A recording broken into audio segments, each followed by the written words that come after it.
I fucking love this book, man. This is a book I plan on rereading, or I think about rereading all the time, and I never get to it. If this is your first time here, that's amazing. If this is your second time here, that's even more amazing because I'm looking for a consistency. I'm trying really hard to do this right. Today I wanted to do a quick little video where I talk about some of my favorite 5-star books. I was looking on Goodreads and I don't really have a lot of 5-star rated books. I tend to rate things like between a 2 and a 4, which I mean makes sense. That's like the most average ratings, but yeah, it's not very often that I rate a book a 5, and if I do, it's because it made me cry. So, so yeah, I'm excited to talk about these books. I was gonna say for these 5 books. I was gonna do a top 5-star books, but I couldn't narrow it down past 6 because I just love these books so much. So, I think maybe we should just jump right in and get started. And the first book I'm gonna talk about today is Tender is the Flesh. Now, Augustina, I can't say her last name. I'm so sorry. I really just am so terrible with names.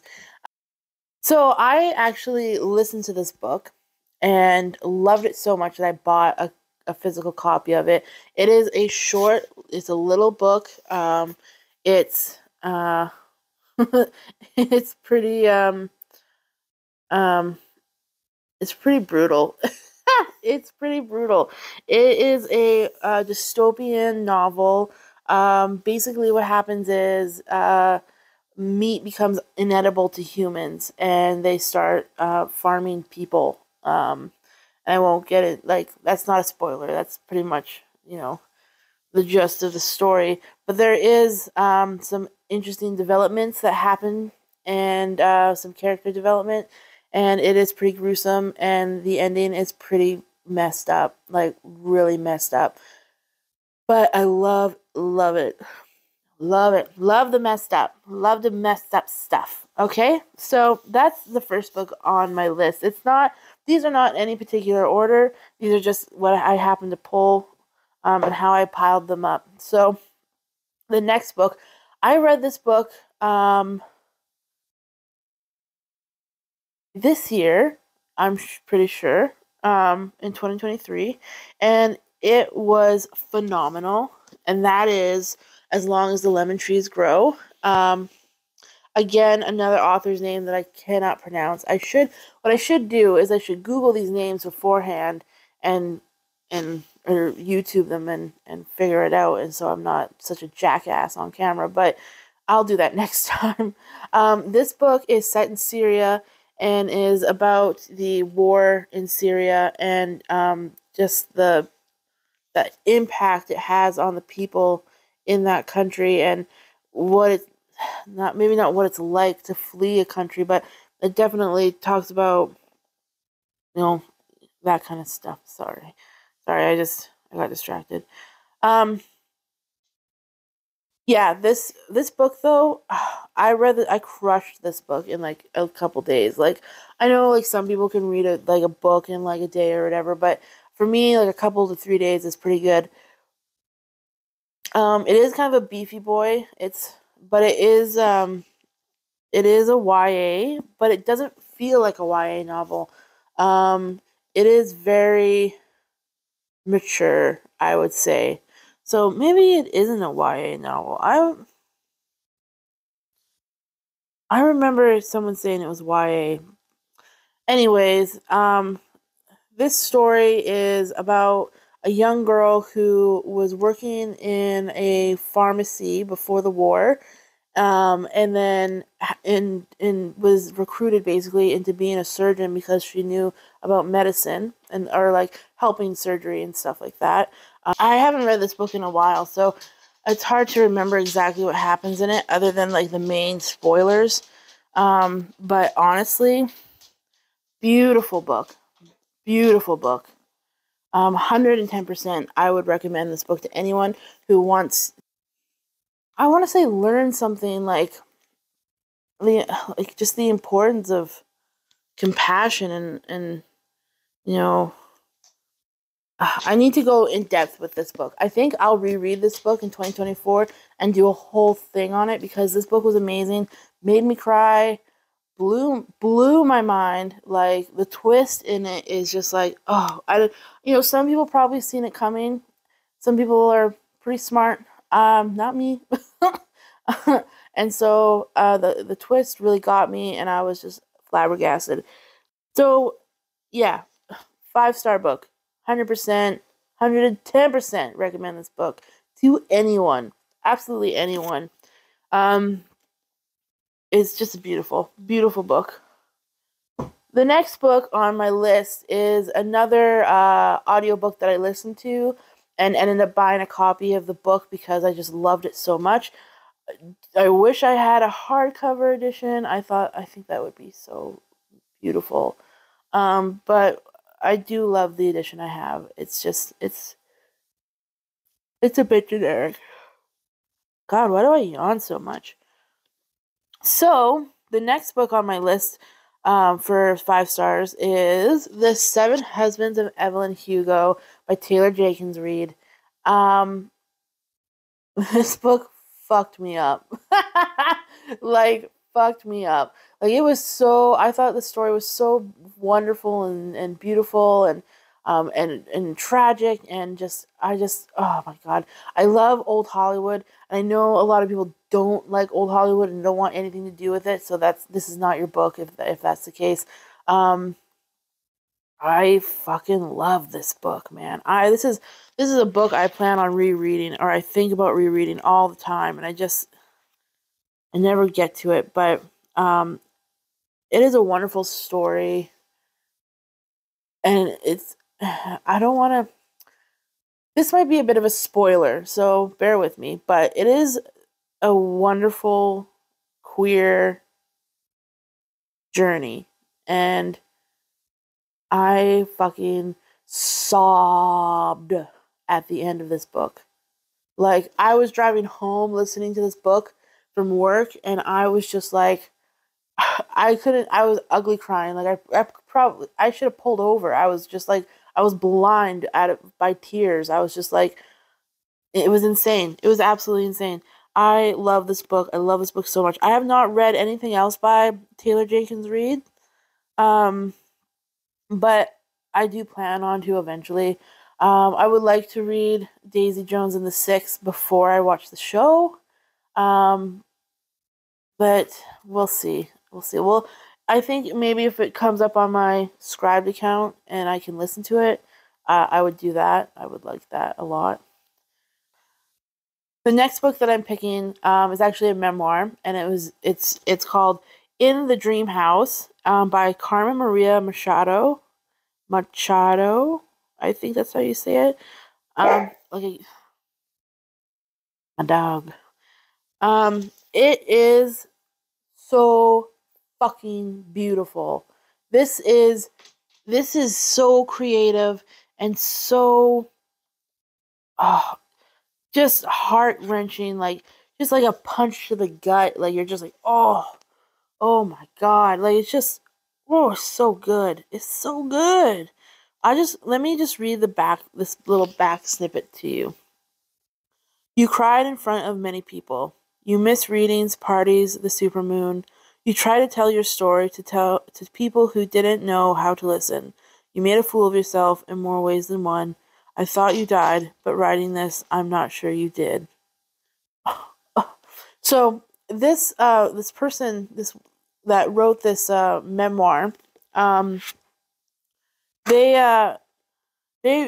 actually write like novels as well. Like they're a writer. I think they've won like awards for their writing and stuff. So their storytelling combined with their personal story is absolutely amazing. It's amazing. This is a queer story about abusive relationship, domestic violence.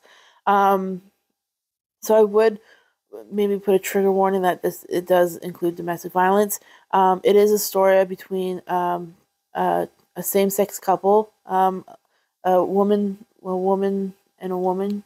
Sorry, a woman and a woman, and it's so impactful because you don't hear about queer relationships and the domestic violence that is sometimes in a relationship that is also queer.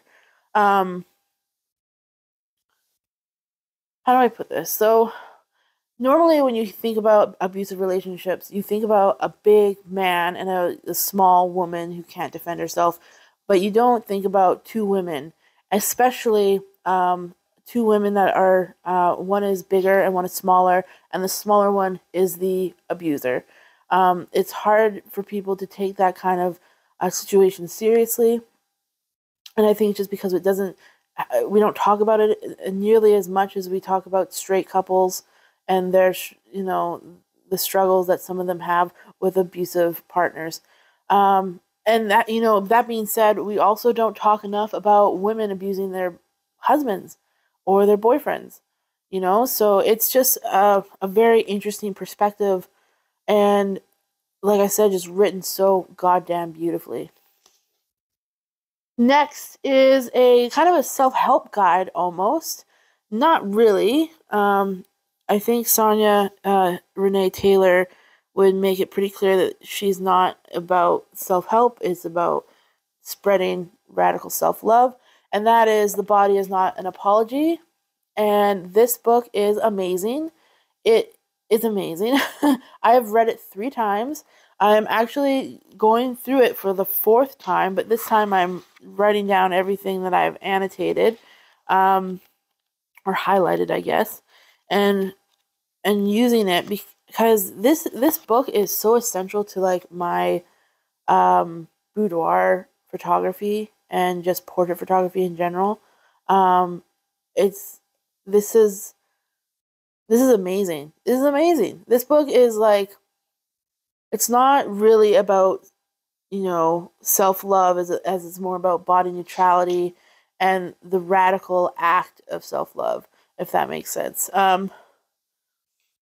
It's I you gotta read this if you want to feel, like if you want to try and make some progress in the way you feel about your body, this is a great start.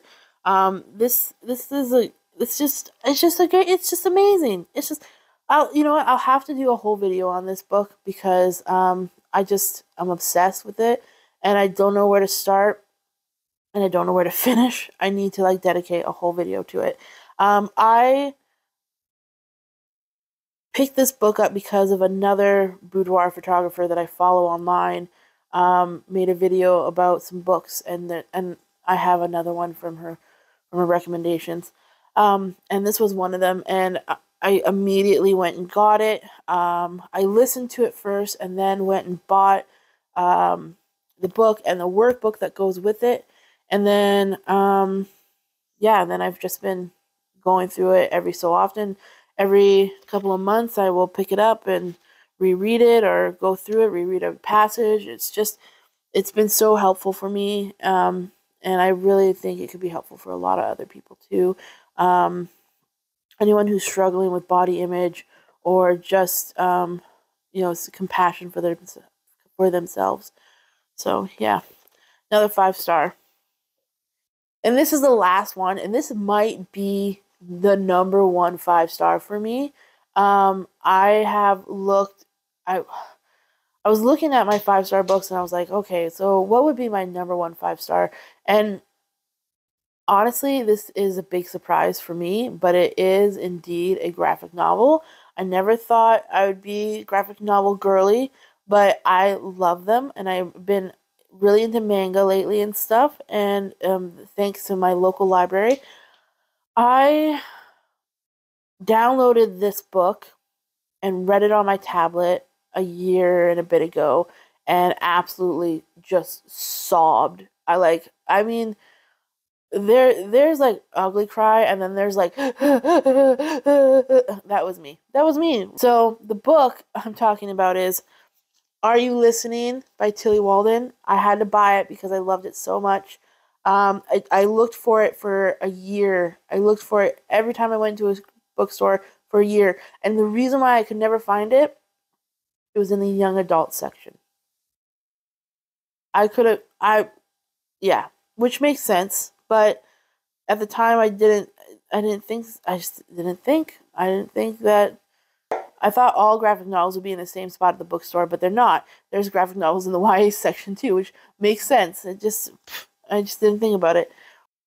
This made me I just fell in love with graphic novels after this. The art in it is beautiful, beautiful. I haven't really opened up this book because I'm scared. I want it to be pristine. This is my favorite book. This is my favorite book. Like, when I think about it, if someone were to ask me what's your favorite book, this is my favorite book. And maybe I'll do like a whole video on it one day. But yeah, so that's my 5-star books, my top 6 5-star books, or I guess not my top 6, but my number 1 5-star book at the top for sure. And yeah, I'm really thankful that you took the time to watch this video. I'm going to make some Instagram content now, and I'm also going to do something for TikTok. My biggest complaint about Instagram Reels right now is that you can only put up a minute and a half of a video, whereas on TikTok you can upload up to 10 minutes. So, kind of bummed out about that, but we'll work around it. We'll work around it. So yeah, thank you again, and I will see you guys later. Bye.